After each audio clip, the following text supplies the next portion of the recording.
teman-teman, jadi di sini tuh ada yang mempertanyakan seputar kenapa tidak bisa mengikuti. Nah, contohnya seperti ini teman-teman. Jadi, halo kakak, bagaimana cara mengatasi soal FB saya yang tidak bisa mengikuti?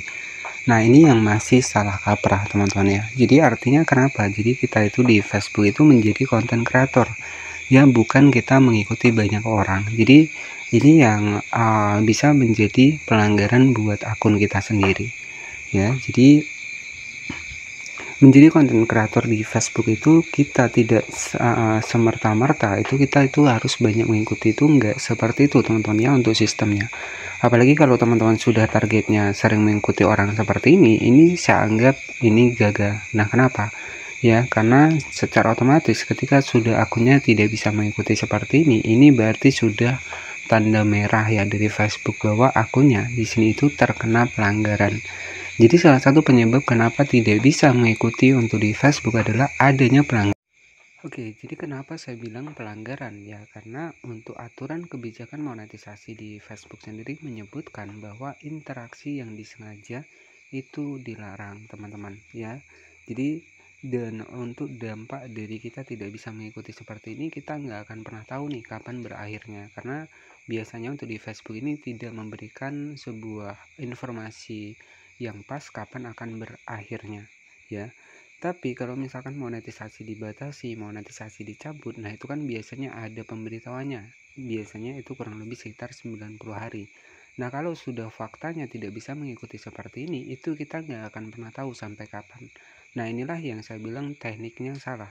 Menjadi konten kreator itu adalah bagaimana cara kita membuat sebuah video yang bagus sehingga orang ini mau mengikuti untuk akun kita. Ya, bukan kita cari pengikut ataupun saling mengikuti. Nah, mungkin sudah sering saya bahas dari awal.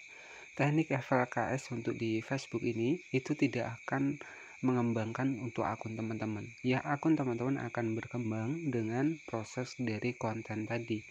Ya, kita menjadi konten kreator itu statusnya adalah kita pembuat konten, bukan pencari followers ya. Jadi kalau kita tugasnya hanya mencari followers ya dampaknya seperti ini, tidak bisa mengikuti lagi. Dan status seperti ini itu kita nggak akan pernah tahu sampai kapan. Ya, jadi karena sudah banyak ya yang dibatasi seperti ini, sebenarnya sudah bisa menjadi pelajaran bahwa sebenarnya menjadi konten kreator di Facebook itu bukan hanya berpikir dibikin dari followers saja, tetapi berpikir bagaimana cara kita membuat konten yang menarik dan juga unik ya, dan membuat betah para penonton menonton video kita. Nah, saya akan bocorkan kepada teman-teman semua bagaimana sih sistem rekomendasi juga yang ada di Facebook ini. Nah, sistem rekomendasi yang ada di Facebook ya, Facebook akan menyarankan untuk video kita ketika video kita itu yang pertama itu tidak di-skip oleh orang lain. Artinya banyak orang nonton video kita. Kemudian yang kedua banyak yang share video kita. Dan yang ketiga banyak yang berkomentar di video kita. Nah, contohnya ketika konten kita sudah seperti itu, maka akan terbaca oleh algoritma di Facebook. Secara otomatis berarti video kita itu dianggap bagus oleh Facebook dan akan di-boost ataupun direkomendasikan ke banyak pengguna di Facebook. Nah, jadi sistem algoritma adalah seperti itu. Nah, intinya di Facebook ini buatlah konten yang semenarik mungkin. Bahkan di Facebook ini kalau saya bilang ya, konten biasa saja itu pun bisa rame. Asalkan yang pertama adalah teman-teman bikin konten yang unik dan juga menarik. Bahkan untuk saat ini hanya bercanda saja dengan suaminya di rumah ya, itu bisa menjadi konten untuk di Facebook. Hanya beres-beres rumah, hanya cuci piring, hanya nyuci baju, itu bisa menjadi konten di Facebook. Artinya sebenarnya tugas teman-teman ini perbanyak saja upload video. Ya, semakin banyak upload video teman-teman, maka secara otomatis Facebook pasti akan merekomendasikan video teman-teman ke pengguna-pengguna baru. Itu tugasnya, bukan saling follow seperti ini. Nah, jika sudah terjadi saling follow seperti ini, artinya akun teman-teman terkena pelanggaran dan itu pun nggak akan tahu kapan berakhirnya. Berarti teman-teman terdeteksi aktivitas yang tidak dibolehkan oleh Facebook, di mana kegiatan menambah followers dengan FLKS ya. Jadi itu pun mungkin sudah saya bahas. Nah, jika teman-teman tahu apalagi untuk di bagian dari fitur monetisasi, kita langsung masuk ke Facebook seperti ini. Di bagian dari fitur monetisasi Facebook sendiri, ini adalah versi undangan.